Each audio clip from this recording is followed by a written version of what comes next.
They say beauty is only skin deep, but in a world obsessed with appearances, sometimes it takes extraordinary circumstances to reveal what truly matters. If you've ever felt judged by your cover rather than your contents, this story might just change your perspective forever. Like, subscribe, and join me on this journey that proves sometimes the most beautiful transformations happen when someone finally sees you for who you really are. Maxwell Reed stood at the center of his penthouse, surrounded by the elite of New York City. The champagne flowed freely as it always did at his legendary parties, the bubbles catching the light from the crystal chandeliers overhead.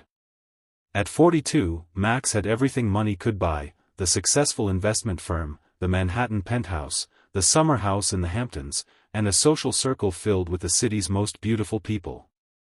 "Another successful quarter, Max," called out Victor Harrington, raising his glass. Victor had been Max's friend since their Harvard days, though "friend" might be a generous term for what they really were, competitors who kept each other close. "The numbers speak for themselves," Max replied with practiced modesty, though inside he felt hollow. The quarterly reports had indeed been exceptional, but he couldn't bring himself to feel the triumph he once did. Something was missing, though he couldn't quite name it. "Speaking of speaking for themselves," Victor continued, lowering his voice as he nodded toward the entrance, "your secretary just arrived. Quite the dedicated employee to show up at your personal party." Max turned to see Margaret Chen standing awkwardly by the door, clutching her invitation like a lifeline. Margaret had been his executive assistant for 5 years, the most competent person in his entire company. She was brilliant with numbers, anticipated his needs before he voiced them, and had single-handedly saved several major deals from falling apart. She was also, by conventional standards, remarkably plain, her hair always pulled back in a severe bun, thick glasses hiding her eyes, her clothes practical and shapeless. "I invited her," Max said simply. "She's the reason those quarterly reports look so good." Victor snorted. "Come on, Max. We all know why you keep her around. It's smart, really.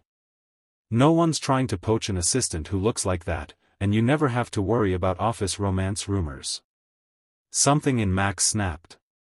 Perhaps it was the callousness of Victor's words, or perhaps it was the realization that he himself had never properly acknowledged Margaret's contributions.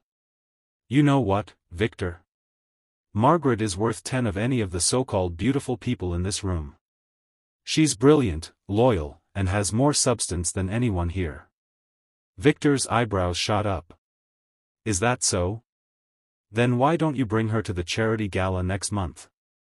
As your date?" The room seemed to quiet around them, though Max knew it was just his imagination. Victor's eyes gleamed with challenge. "I will," Max said firmly. "Let's make it interesting," Victor pressed. "If you show up with her, and I mean as a proper date, not just your assistant, I'll donate an extra $1 million to your foundation. And if I don't? Then I get that piece of beachfront property in the Hamptons you've been holding on to." Max should have walked away. The bet was childish, demeaning to Margaret, and beneath him. But something in Victor's smug expression made his competitive nature flare. "Deal," he said, extending his hand. Only after they shook did the full weight of what he'd done hit him. He'd just made a bet about a woman who had done nothing but serve his company with excellence. Shame washed over him as he looked across the room at Margaret, who was now speaking quietly with one of the catering staff, probably ensuring everything was running smoothly even though she was supposed to be a guest. The next morning, Max arrived at the office earlier than usual, his mind still troubled by the bet. Margaret was already at her desk, efficiently sorting through emails and preparing his schedule for the day. "Margaret," he called, "could you come into my office for a moment?" She appeared in his doorway, notepad ready. "Yes, Mr. Reed?" "Please, sit down," he said, gesturing to the chair across from his desk. She sat, her posture perfect, waiting expectantly. "I wanted to thank you for coming to the party last night," he began awkwardly. "Of course. Thank you for inviting me," she replied, her voice professional as always. Max took a deep breath. "I have a favor to ask." The annual charity gala is coming up next month, and I was wondering if you would attend with me. As my date. Margaret's pen froze on her notepad. For a moment, her composure slipped, revealing genuine surprise before she quickly recovered. Your date, sir. Not to coordinate the event or manage your schedule? No, as my actual date, Max confirmed, feeling increasingly uncomfortable. But I completely understand if you'd rather not. Margaret studied him for a long moment, her expression unreadable behind her thick glasses. May I ask why? Max opened his mouth to fabricate some explanation, but found he couldn't lie to her. The truth is, I made a bet with Victor Harrington last night. He made some dismissive comments about you, and I defended you. Somehow it turned into a bet that I would bring you to the gala as my date. He expected anger, hurt, or immediate rejection. Instead, Margaret simply nodded, as if processing a business proposal. I see, she said finally. And what are the stakes of this bet? If I bring you, he donates an extra $1 million to the foundation. If I don't, he gets my beachfront property. Margaret tapped her pen against her notepad. The foundation could certainly use that $1 million. It would fund the scholarship program for another 2 years. Margaret, I'm sorry. It was inappropriate of me to make this bet. We can forget about it. No, she said, surprising him. I'll do it. For the foundation. Are you sure? Yes, Mr. Reed. Is there anything else?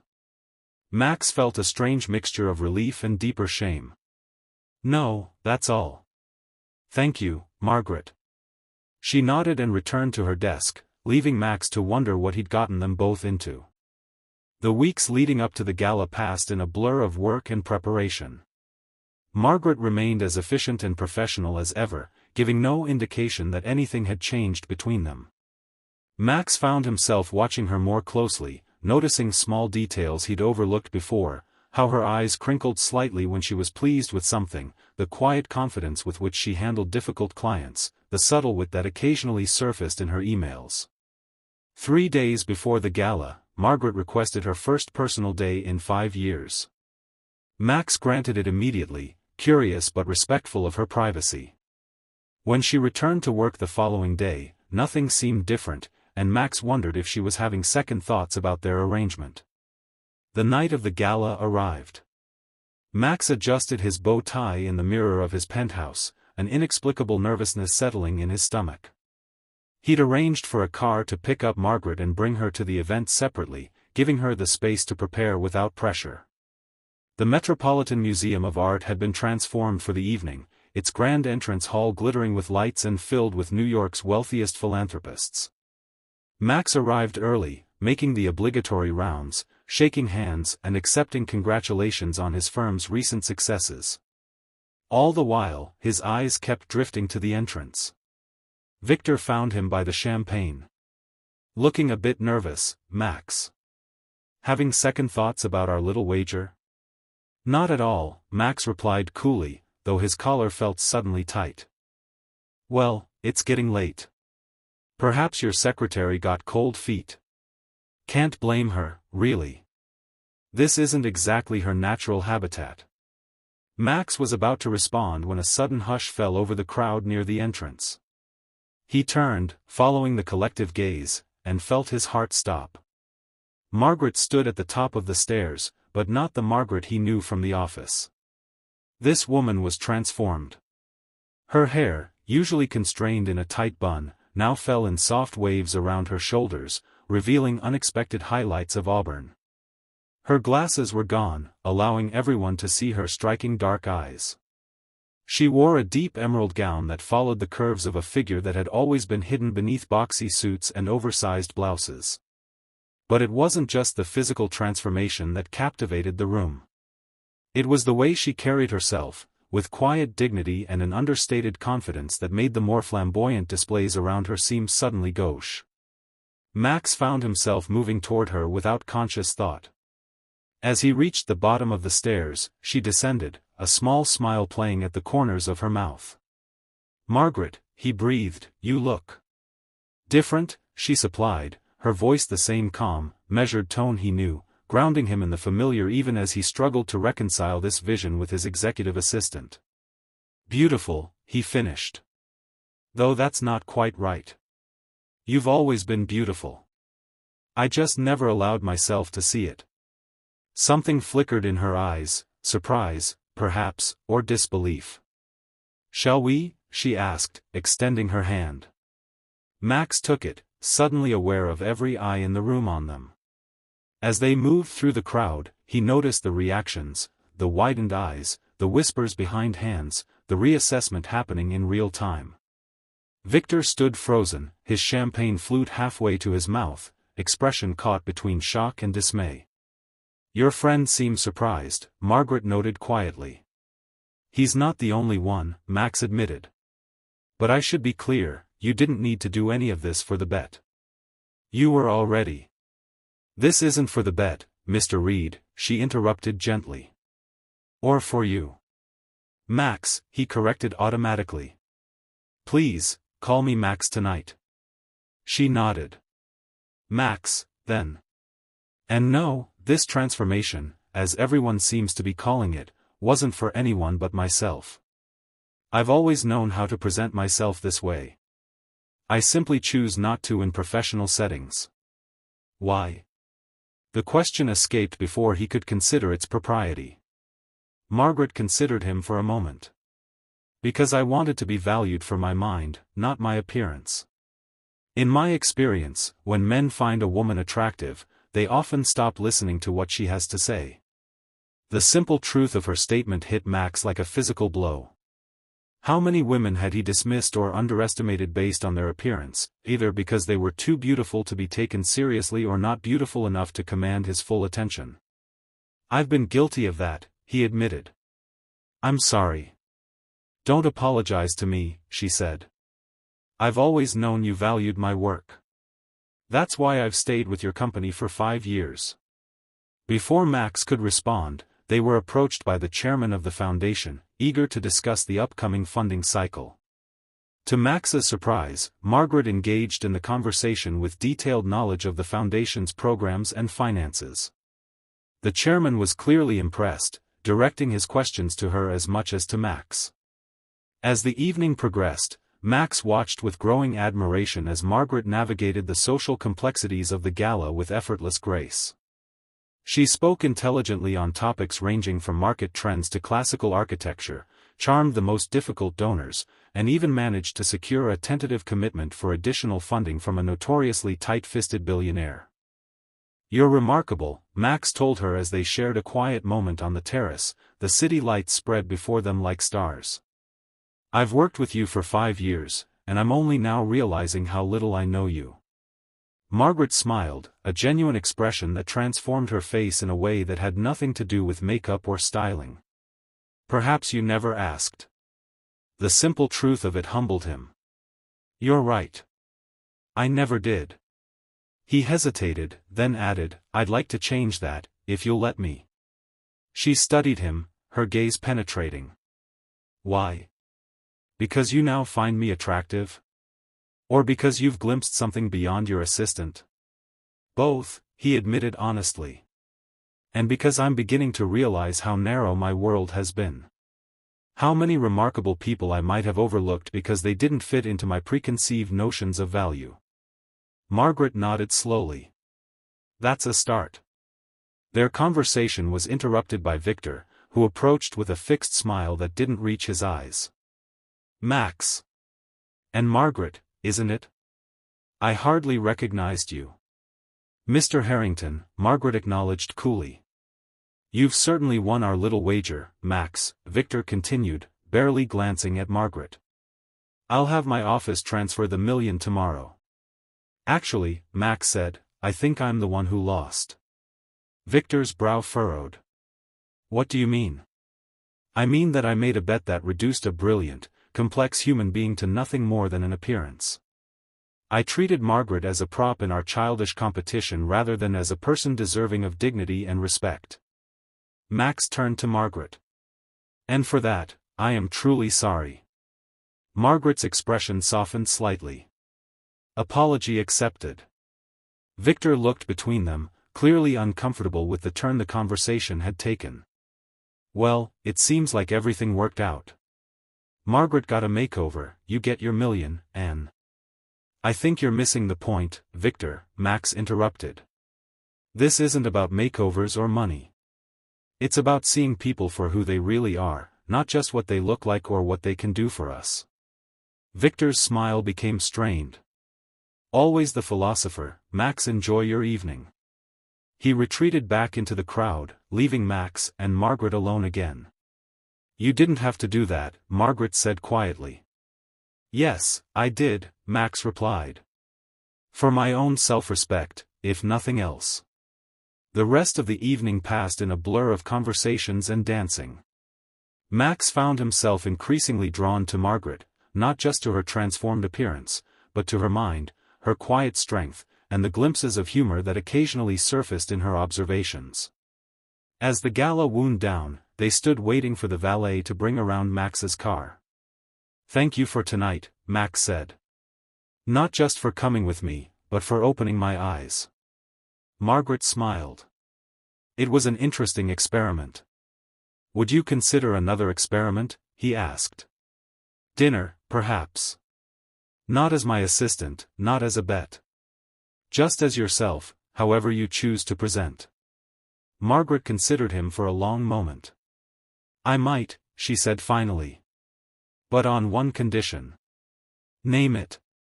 That you spend some time thinking about why you never saw me before tonight. Not just me personally, but all the people you encounter who don't immediately capture your attention with their appearance or status. Max nodded slowly. That's fair. More than fair. The valet arrived with the car, and Max opened the door for Margaret. As she slid into the seat, she looked up at him. For what it's worth, I think you're beginning to see more clearly now. In the months that followed, Max and Margaret's relationship evolved gradually.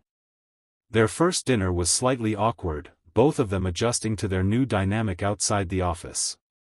Margaret arrived in simple jeans and a sweater, her hair pulled back in a casual ponytail, glasses firmly in place. Max found himself just as captivated by this version of her as he had been by her gala appearance. They talked for hours, Max learning about her childhood in a working-class neighborhood in Queens, her struggles to put herself through college, her passion for economic theory and its practical applications in helping communities thrive. He shared parts of himself he rarely revealed, his insecurities beneath the confident exterior, his growing disillusionment with the hollow pursuit of wealth for its own sake, his desire to create something of lasting value. One dinner led to another, then to weekend outings exploring parts of the city Max had never bothered to visit before. Margaret showed him communities where his foundation's money was making real differences, introduced him to people whose lives had been changed by educational opportunities and microloans. At work, they maintained their professional relationship, though Max made conscious efforts to create a more equitable environment for all his employees. He instituted blind resume reviews to reduce unconscious bias in hiring, created mentorship programs for promising employees from underrepresented backgrounds, and began evaluating his executives not just on their financial performance but on their development of talent within their teams. 6 months after the gala, Max found himself sitting across from Victor at their regular lunch spot. I hardly recognize you anymore, Victor commented, not entirely approvingly. All these new initiatives, the focus on corporate responsibility. And I hear you're dating your secretary now. Executive assistant, Max corrected. And yes, Margaret and I are in a relationship. Though she's actually transitioning to a new role heading our community investment division. Victor shook his head. You've changed. I hope so, Max replied simply. Later that evening, as he and Margaret walked along the Hudson River, watching the sunset paint the water in shades of gold and crimson, Max reflected on how much his life had transformed in half a year. Penny for your thoughts? Margaret asked, her hand warm in his. I was just thinking about that bet, Max admitted. How something so shallow and demeaning ended up changing my entire perspective. Margaret smiled. The universe works in mysterious ways. Do you ever regret it? Agreeing to be part of that bet? She considered the question seriously, as she did all questions. No, she said finally. Not because the bet itself had merit, but because sometimes we need catalysts to break us out of established patterns. You needed to see beyond your narrow